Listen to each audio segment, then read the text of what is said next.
Coming up on Valley News Live at 10, a friend of the couple murdered in a triple homicide speaks out for the first time. Plus, a Fargo scam is spreading across the nation. We'll tell you how to avoid it. And a Moorhead drug bust snags hundreds of pills that police say are responsible for recent overdoses. Valley News Live at 9 starts right now. This is Valley News Live at 10. It's a story you'll only see right here on Valley News Live. Tonight, friends and family of the couple killed in a shooting are asking you to remember them and their unborn daughter as more than just victims. They were such great people. I wish everybody would have been able to know them. 43-year-old Richard Pittman and 32-year-old April Carbone were shot and killed shortly after 2 p.m. yesterday afternoon at Mellet Plastics in the 400 block of 27th Street North. That's when police say this man, 35-year-old Anthony Reese, opened fire on the couple as revenge after being let go from his job.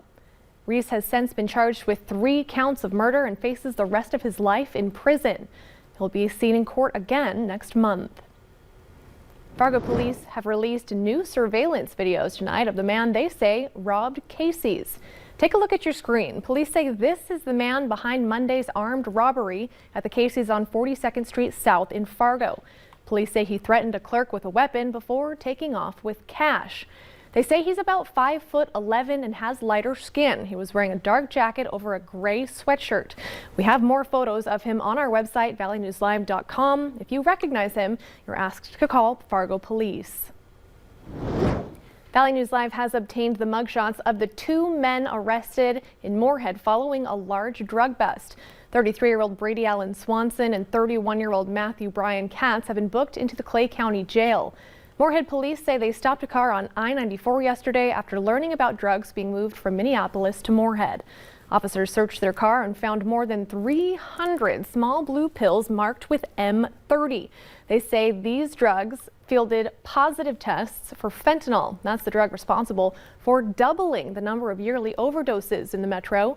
Police say the street value of the drugs is around 12 grand. Well, there's a lunar eclipse tonight, and hopefully those cloudy skies won't get in the way.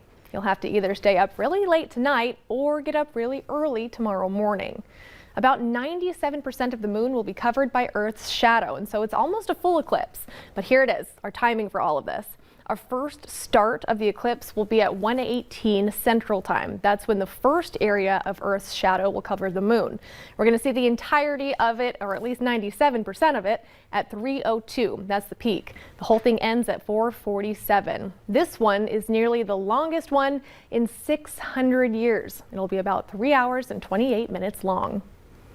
And if you are planning to head outside to get a glimpse, Chief Meteorologist Hutch Johnson is here to tell you what you can expect. Hutch? Well, there it is, that full moon, and we do have a veil of high clouds making its way in from the west, but all in all, well, our view of the moon is going to begin to get more and more obscured overnight. First and foremost, Long Lake. Richard sharing a photo of that moon glistening off the lake. Check this out.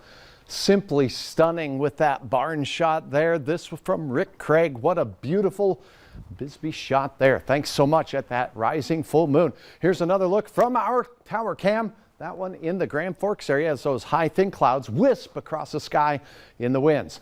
Hey, 97% of the moon will be eclipsed tonight. It's a long lasting one, 6 hours and a minute long. The duration, that's the big deal. That's what hasn't happened in over 575 years. All in all, their chances of seeing it are greatest out to the east as we head into the overnight hours. Remember, it happens between 1 a.m. and 3 a.m. 3 a.m. is about when it peaks, and then it continues till almost 5 a.m. And the forecast shows in that late night hour, we'll see those clouds moving into the valley. The best chance of viewing from the southern valley into central Minnesota, and then that chance really slides down in toward the Twin Cities as we go toward the end of the event at 5 a.m.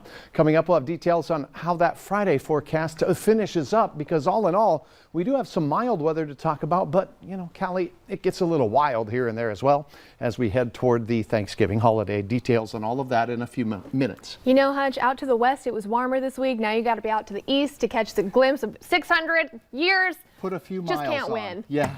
Thank you, sir. You bet. Valley News Live is following updates on a story we brought to you yesterday. Fargo police tonight identifying the man killed in a Fargo car crash as 41-year-old Paul NC. Police say he died at the hospital after crashing his car into a traffic light at the intersection of the I-29 and 19th Avenue South around this time last night. The report says the man was not wearing his seat belt. A 14-year-old boy in the car was also hurt, but he is expected to be okay. The crash is still under investigation. A woman was arrested for driving under the influence in Valley City after crashing into a parked car. Witnesses told police that 27-year-old Darian Robin Hildreth lost control and crashed into a parked car. The impact pushing that car into another one. No injuries were reported. Hildreth was arrested for DUI with a minor at the scene. She's also facing charges of reckless endangerment and driving with a suspended license. We have a scam alert for you tonight. The city of Fargo says people from across the U.S. are getting calls that appear to be coming from Fargo City Hall, but they're not. They say in the scam, the caller pretends to be your grandchild calling for money.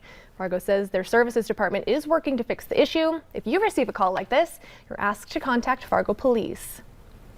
The price of gas is soaring across the country, and now that we're seeing days below freezing, North Dakotans' heating bills are skyrocketing too. One Fargo man says that he thought there was a mistake when he saw his bill had tripled. Well, I was so surprised when I opened my Excel bill. At the beginning of the week, it was $103.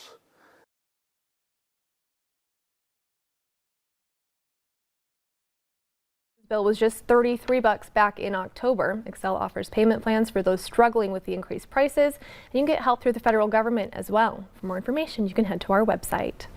Decisions are being made on a new school in West Fargo. The school board will be meeting on Monday, and Valley News Live's Aaron Walling joins us in studio to break down the proposal. Aaron? That's right, Kaylee. The school district is preparing to add another school to the area, hinging on the approval of buying the land from the Rocking Horse Farms and Jetland Properties. This idea started back in 2018 when they were approved to use the funds, all stemming from the overcrowding at Freedom Elementary and Independence Elementary. The new school will be placed near the intersection of Veterans Boulevard and 51st Avenue South. The area would be 10 acres with the price set at $3,049,200. The new site would accommodate up to 480 students from the Liberty Cheyenne feeder system. Kaylee, if all goes according to plan for the West Fargo School District, construction for the new school would begin in spring of next year and plan to have it finished by fall of 2023. Thanks, Aaron. I always love the smell of a new school. Today, the jury wrapped its third day of deliberations in the Kyle Rittenhouse murder trial. The 18-year-old faces 5 counts, including first-degree intentional homicide and up to life in prison. 2 people were arrested outside the Wisconsin courthouse as the community remains on edge while waiting for a verdict. Yesterday, Rittenhouse's team asked for another mistrial over drone video that shows him killing Joseph Rosenbaum. They had a lower quality version until recently. The judge says he will rule on the request if found guilty. Still ahead tonight, colder weather is coming and fast. We found out how you can still enjoy the outdoors. And temperatures falling fairly quickly here in the valley as the moon was rising. Check out this awesome shot from the Valley City area. Thanks, Carrie Ann. It's the Highline Bridge out there. That moon, big and huge in the sky. There are clouds on the way that could limit some of us viewing the partial eclipse overnight. Forecast details are straight ahead.